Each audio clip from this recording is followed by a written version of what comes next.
This channel does not promote any violent, harmful, or illegal activities. All content provided by this channel is meant for an education purpose only.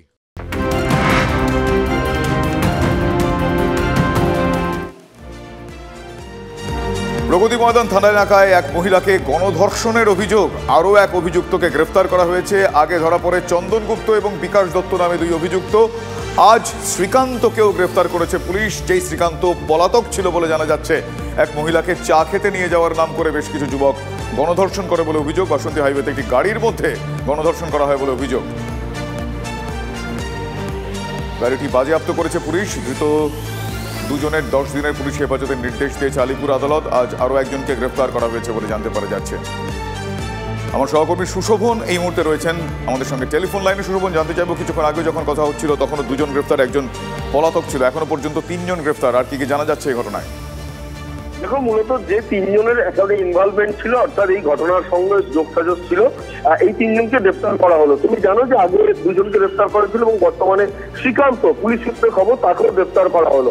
মূলত যেটা ঘটনার নেপথ্যে জানা যাচ্ছে যে একেবারে বিভিন্ন জায়গায় ঘোরা এবং তারপর চা খাওয়ানোর প্রয়োজন এবং তারপরে কিন্তু গণধর্ষণের এই ঘটনা ঘটে। সেই মহিলা অভিযোগ জানায় এবং তারপরে কিন্তু দুজনকে গ্রেফতার করা গেছিল। এই শ্রীকান্ত প্রথমে তিনি নিরুদ্দেশ ছিলেন, ল্যাবকন ছিলেন এবং তারপর পুলিশ সূত্রে একেবারে পুলিশ বিভিন্ন জায়গা থেকে সূত্র মারফত খবর পেয়ে দুজনকে যখন পুলিশ কাছে পায়, তারপর এদের থেকেও তথ্য পেয়ে গেলে শ্রীকান্তকে গ্রেফতার করেছে প্রগতি ময়দান থানার পুলিশ। আজকে তাকে আদালতে পেশ করা হবে এবং নিজেদের হেফাজতে ঘটনার যে নেপথ্যে আরো কোনো তথ্য আছে কিনা জানার চেষ্টা করবে তদন্ত আধিকারিকরা। ধন্যবাদ সুশোভন।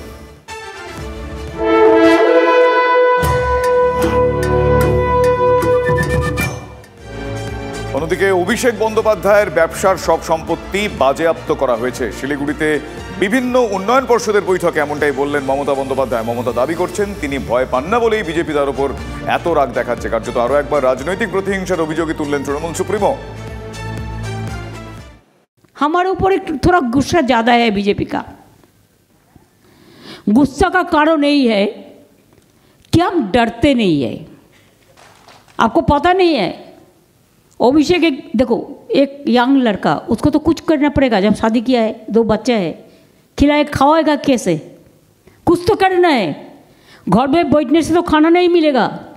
उसको एक बिजनेस था, सब प्रॉपर्टी अटैच कर दिया। मैंने कभी नहीं बोला, इसी के लिए नहीं बोला कि हमारा लड़ाई जो है इस अन्याय का खिलाफ में लड़ाई है।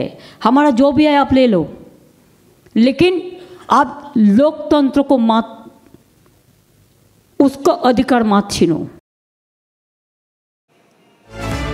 সহকর্মী প্রসেনজিৎ এই মুহূর্তে রয়েছেন আমাদের সঙ্গে সরাসরি। প্রসেনজিৎ, জানতে চাইবো যে গোটা বিষয়টাই তৃণমূল সুপ্রিমো মমতা বন্দ্যোপাধ্যায় তিনি যেটা বললেন, গোটা বিষয়টাই কিন্তু তিনি প্রতিহিংসার রাজনীতি বলে, মানে রাজনৈতিক প্রতিহিংসা বলেই তিনি গোটা বিষয়টাকে দেগে দিচ্ছেন।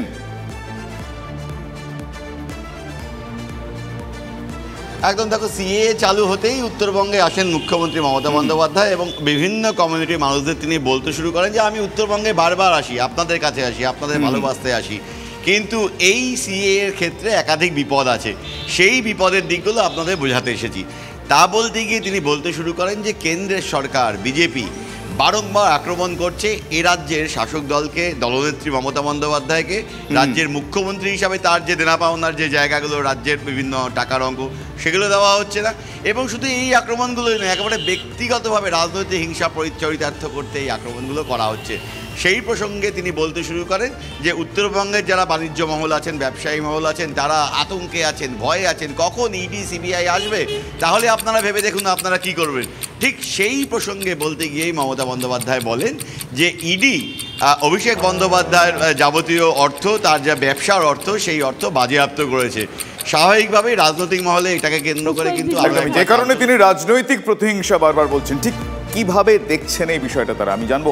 এই মুহূর্তে আমার সঙ্গে রয়েছেন বিজেপি নেতা শ্রমিক ভট্টাচার্য। শ্রমিকবাবু, স্বাগত জানাই TV9 বাংলা। আমি শুভজিৎ কথা বলছি স্টুডিও থেকে।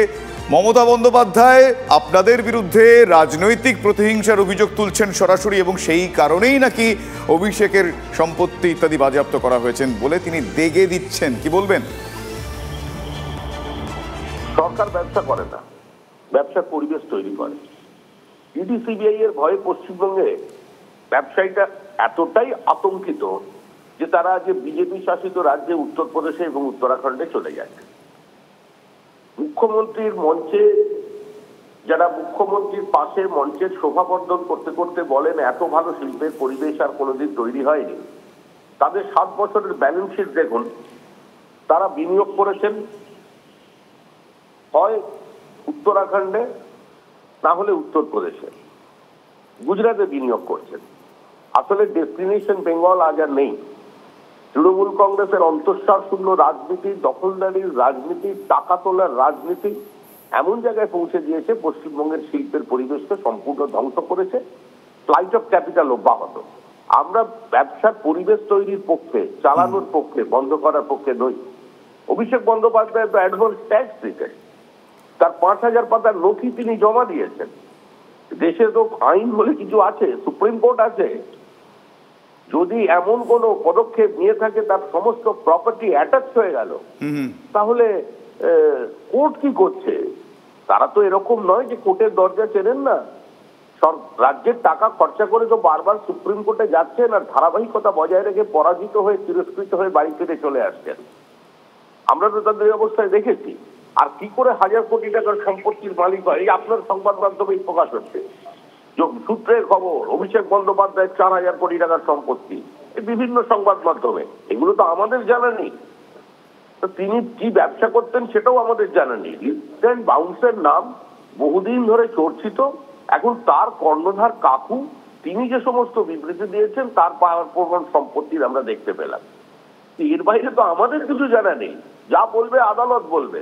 বিজেপি প্রতিহিংসার রাজনীতিতে বিশ্বাস করে না, এটা তৃণমূলের পথ।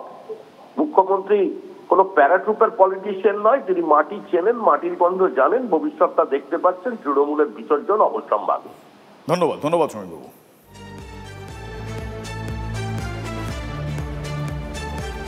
অর্জুন সিং এর ফুল বদল কি সময়ের অপেক্ষা? বিশ্বাসভঙ্গ করার জবাব দিতেই কি নতুন স্ট্র্যাটেজি নিচ্ছেন তিনি? বিজেপিতে যোগ দিলেই কি গেরুয়া শিবির তাকে প্রার্থী করবে? ব্যারাকপুর থেকে প্রার্থী হওয়ার পথে পা বাড়াতে চাইছেন কি অর্জুন? প্রশ্ন অনেক। পার্থ ভৌমিকের বিরুদ্ধে ভোট ময়দানে অর্জুন সিং। বিজেপি অর্জুনকে প্রার্থী না করলে তিনি নির্দল হিসাবে কি লড়বেন?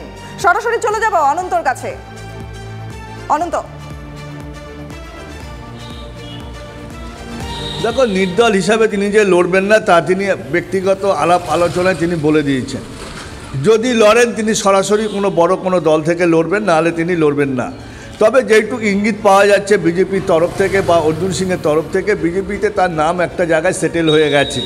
যে কোনো মুহূর্তে তার নাম প্রকাশ হতে পারে, এমনই একটা সম্ভাবনা রয়েছে। তবে একটা কথা ঠিক, যে মাথার উপরে যখন তার মোদির ছবি নিয়ে নিয়েছেন, মমতা বন্দ্যোপাধ্যায়ের ছবি ছড়িয়ে যে নরেন্দ্র মোদির ছবি তার মাথায়, তখনই নিশ্চিত হয়ে গেছে যে তিনি বিজেপিতে যাচ্ছেন। আর শুধু বিজেপিতে যাচ্ছেন, তিনি টিকিট না পেয়ে যে বিজেপিতে চলে যাচ্ছেন এমনটা নয়। সেই ধরনের নেতা আমরা অর্জুন সিংকে দেখিনি।